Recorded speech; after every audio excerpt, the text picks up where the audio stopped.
Le 11 novembre, UFC 295, Benoît Saint-Denis contre Matt Frevola. Un combat qui risque de faire trembler le sol du Madison Square Garden. On va analyser ça ensemble. Générique.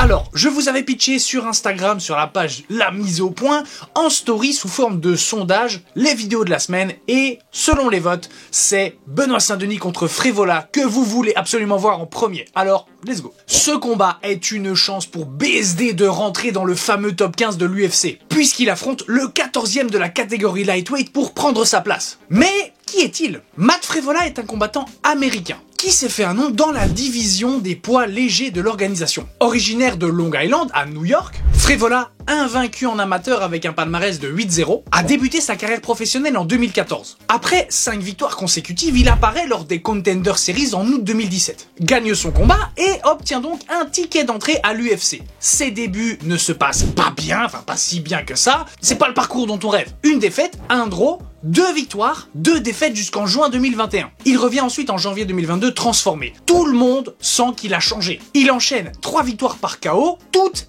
expédié au premier round. Son dernier lui vaut d'ailleurs le bonus de performance de la soirée. Son style de combat se caractérise par son approche résolument agressive debout. Quand tu regardes ses derniers combats, on comprend simplement mieux pourquoi il est surnommé de Steamroller, ça veut dire le rouleau compresseur, un truc comme ça. Et l'air de rien, ce sens du spectacle, cette agressivité, eh bien ça le place parmi les combattants les plus agréables à regarder de la division. Doté d'une base solide en boxe et en Muay Thai, Frevola est un cogneur qui ne recule pas devant l'occasion de taper une ou deux bagarres pendant le combat. On peut le dire. Donc, combattant puissant qui adore quand ça part en vrille. Que demander de plus? Son bagage au sol est, attention, également solide. Il tape de la lutte ainsi que du BJJ en high school et continue tout au long de sa vie et blablabla. Il me semble qu'actuellement, il est ceinture marron en BJJ. Mais, comme on l'a déjà vu précédemment, ça ne veut pas forcément dire quelque chose. En résumé, combattant polyvalent, bagarreur, bon cardio et agressif. De l'autre côté, on a BSD, Benoît Saint-Denis. Est-ce que j'ai vraiment besoin de le présenter?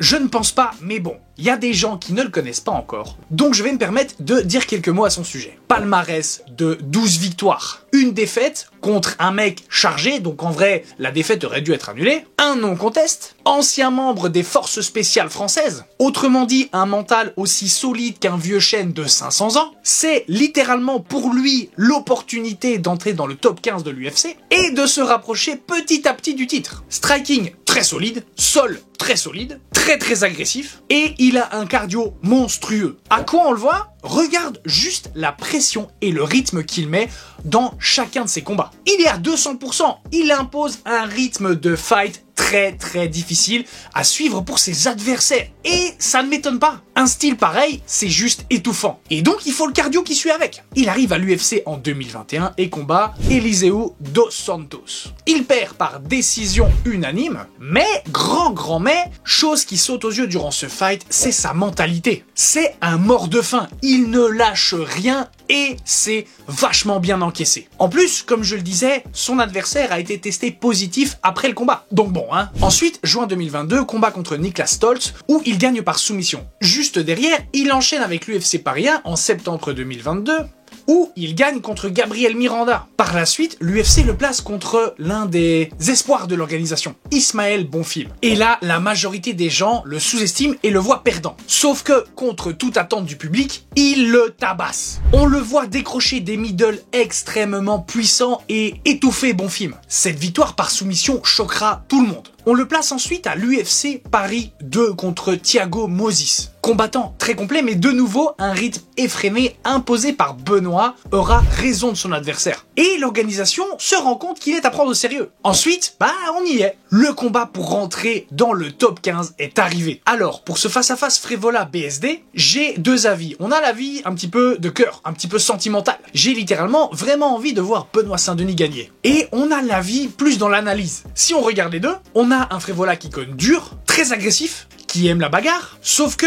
ce style, je rentre dans l'art sans trop me poser de questions, ça lui a posé problème lors de ses débuts dans sa carrière à l'UFC, avec les KO qu'il a pris. Évidemment, si on regarde ses derniers fights, en vrai, c'est une machine de guerre. Grosse puissance. Quand il touche, ça fait mal. De mon point de vue, je pense qu'il est moins bon que Benoît. Je pense simplement qu'il a un moins bon sol et un moins bon cardio. Pour ce qui est du striking, je ne sais pas du tout. J'attends de voir. Ce que je prévois ici, c'est avant tout déjà une grosse guerre. Là, ça va cogner dur. J'ai quand même un doute quand j'imagine les deux s'enchaîner en même temps, ils peuvent littéralement tomber sous la puissance de l'autre. Ce qu'on sait déjà, c'est que BSD, c'est encaissé. Mais Frevola a quand même une belle patate de forain, donc j'attends de voir. En tout cas, ce qui est sûr, c'est que ce combat pour moi n'ira pas à la décision. Et toi, que penses-tu de ce face-à-face? Dis-le moi dans les commentaires, je suis très curieux d'aller lire ça. Bref, comme d'habitude, ce fut un plaisir de te présenter ça. Si ça t'a plu, tu sais quoi faire. Abonne-toi, like, partage. Nous, on se retrouve dans une prochaine vidéo.